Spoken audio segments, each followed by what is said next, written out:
9h, 11h, Europe 1 Culture Média. Philippe Vandel. Bonjour Nicolas Maury. Bonjour Philippe Vandel. Vous êtes comédien, vous avez une telle filmo que j'ai même pas noté le nombre de réalisateurs prestigieux avec lesquels vous avez tourné, comme ça de mémoire, 3 ou 4. Par exemple, Patrice Chéreau, Noémie Vovsky, Riyad Satouf. On vous a même vu ensuite dans Les Tuches, mais vous êtes emblématique pour nous, pour tout le monde, pour votre rôle dans la série 10%. Vous êtes Hervé. Entre-temps, avant la sortie de ce titre qu'on vient d'entendre, vous avez réalisé votre premier film, Garçon chiffon, très remarqué, il est allé à Cannes. Et votre actu, c'est ce single, votre premier, Prémisse, qu'on vient d'entendre. Tout est dans tout. Vous n'aviez pas prévu dans votre vie, si je suis bien informé, de vous mettre à la chanson, en tout cas pas que je sache. Tout est né du confinement, tout est né de votre film Garçon chiffon, qui est resté 2 jours à l'affiche, c'est ça? 2 jours? Oui, c'est ça, c'était... Il est sorti puis re-rentré. Il est sorti le mercredi. C'est ça. Et le mercredi 28, je me souviendrai à vie de ces dates, 28 octobre et le 29 octobre, voilà, il a été décidé qu'on fermerait les salles de cinéma. Je ne sais pas si vous vous rappelez de cette période bien sûr. particulière. Et donc c'était une noirceur comme ça que je sentais qui allait me tomber dessus. Et donc je me suis dit, tiens, si on faisait un album avec Olivier Marguerie, qui était comme l'idée de... Moi, j'adore les actrices qui chantent, j'adore les voix féminines. Et je pensais à cet album d'Isabelle Adjani avec Gainsbourg et je voulais un peu être la muse, ou plutôt le museau d'Olivier Marguerie. Voilà. Olivier Marguerie, qui faisait partie, je l'ai découvert en préparant cet entretien, d'un groupe que j'adore, Sid Matters. Ça existe toujours, Sid Matters, ou c'est fini? Non, c'est fini, mais moi, ça passe toujours chez moi, bon. Parce que j'adore ce film. Chez moi aussi. Qui a fait quoi dans ce titre, Les Prémices? La question, c'est les paroles. Vous n'êtes pas musicien. C'est pas vous qui avez composé. Non. Mais les paroles, dans le dossier de presse, vous laissez entendre que c'est vous qui les avez écrites. Et dans certains papiers, ce serait Olivier Marguerie. Qui a écrit les paroles? Alors, moi, j'ai pas écrit toutes les paroles de toutes les chansons. Et là, Prémisse qu'on vient d'entendre, c'est Olivier qui l'a écrite. Et en fait, il se passait que... Et c'est la première enregistrée. Et il se passait que... Moi, Olivier, il me connaît. Il me faisait un peu des vêtements sur mesure. Et sur l'album qui sera à paraître, j'ai écrit à peu près 4 titres.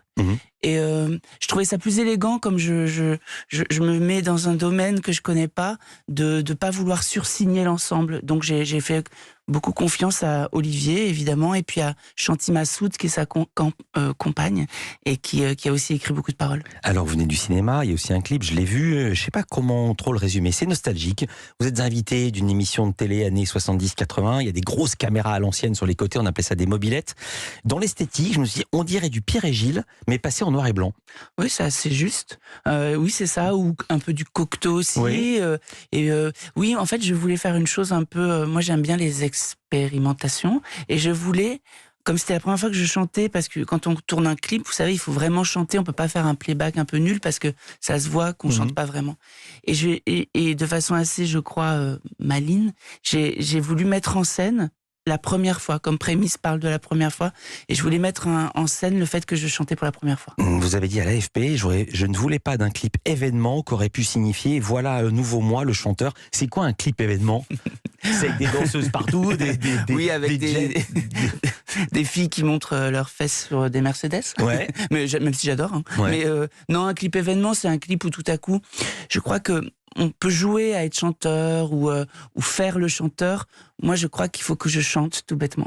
Dans le clip, vous êtes avec un très très beau garçon, et les paroles qu'on vient d'entendre racontent explicitement une histoire d'amour entre 2 hommes. Mon délicieux amant, chantez-vous. C'était impensable dans les années 70, années auxquelles vous faites référence. Oui. Les chanteurs à minette, il y en avait beaucoup qui étaient homosexuels, personne ne le savait. Patrick Juvet, Hervé Villard et d'autres, Dave.